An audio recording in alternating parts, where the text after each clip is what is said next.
Question first second part exercise 3.3 start करने लगी बच्चों। तो 3.3 जो एक्सरसाइज है वो सब्स्टिट्यूशन मेथड का है। सब्स्टिट्यूशन मेथड का मतलब होता है आपने सब्स्टिट्यूट करना है। सब्स्टिट्यूट जैसे आपने स्कूल में भी या कहीं भी सुना हो कि कभी फंक्शन होता है तो हम बोलते हैं कि एक सब्स्टिट्यूट रख लो, या कोई स्पोर्ट्स होती है हम उसमें कहते हैं एक सब्स्टिट्यूट प्लेयर रख लो कि बाई चांस कोई प्लेयर एब्सेंट हो जाता है या उसको कोई चोट लग जाती है तो उसकी जगह हम दूसरा सब्स्टिट्यूट प्लेयर को प्ले करवा सकते हैं। What do you mean by substitute? Substitute का मतलब होता है अगर हम किसी की जगह किसी और को फिल कर दें। तो हमारी एक्सरसाइज 3.3 सब्स्टिट्यूशन मेथड है। इसमें हम क्या करते हैं, मैं आपको सेकेंड पार्ट करवा रही हूँ, फर्स्ट पार्ट आप खुद करेंगे। अगर आपको कोई डाउट होगा आप मुझसे पूछ लेना, ठीक है। तो सबसे दो इक्वेशन हमको दी हुई है, हम एक इक्वेशन से एक अल्फाबेट की वैल्यू निकाल के दूसरे में सब्स्टिट्यूट करेंगे।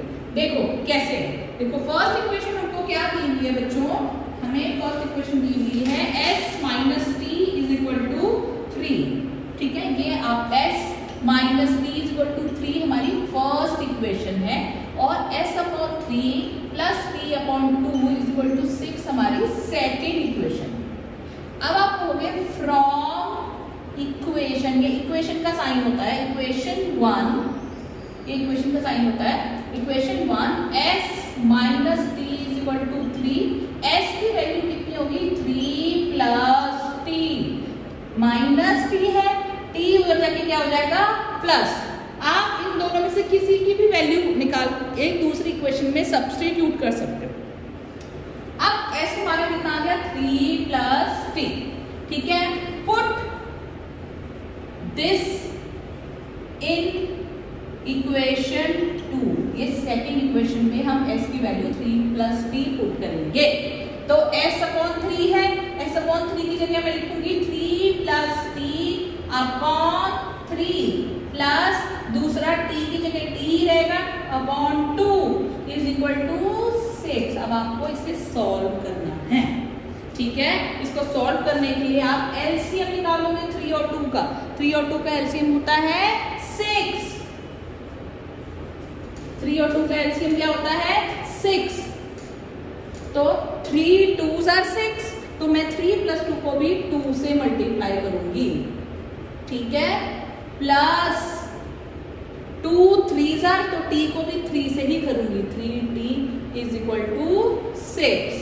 अब आप इक्वेशन खोलो, 2 3s are 6 plus 2t plus 3t upon 6 is equal to 6।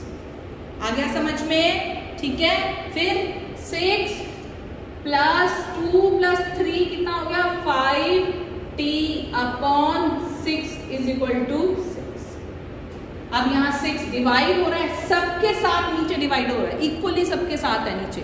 अगर मेरा सिर्फ 6 के साथ होता तो मैं क्रॉस मल्टीप्लाई नहीं कर सकती थी। अब क्योंकि मेरे सबके साथ हो रहा है मैं इसको क्रॉस मल्टीप्लाई कर सकती हूँ, उधर ले जा सकती हूँ। 6 plus 5t is equal to 6 36, 5t is equal to 36, यहाँ पे 6 यहाँ प्लस हो रहा होगा जाके minus, 5t is equal to 30, t is equal to 30 upon 5, 5 6 30। हमारा t की वैल्यू कितनी आ गई 6, t की वैल्यू कितनी आ गई बच्चों, दिखाई दे रही है आपको, t की वैल्यू 6 आ गई। अब आप इसको फर्स्ट इक्वेशन में पुट कर सकते हो, ठीक है।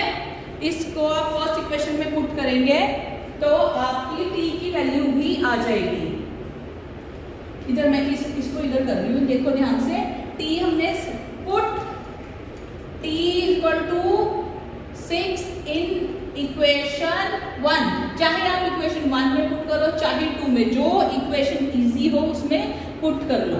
तो t हमारा कितना आ गया 6, तो s minus 6 is equal to 3, s is equal to 3 plus 6, यहाँ माइनस था यहाँ प्लस हो गया, तो s is equal to 9, therefore s equal to 9 and t is equal to 6. This is your answer.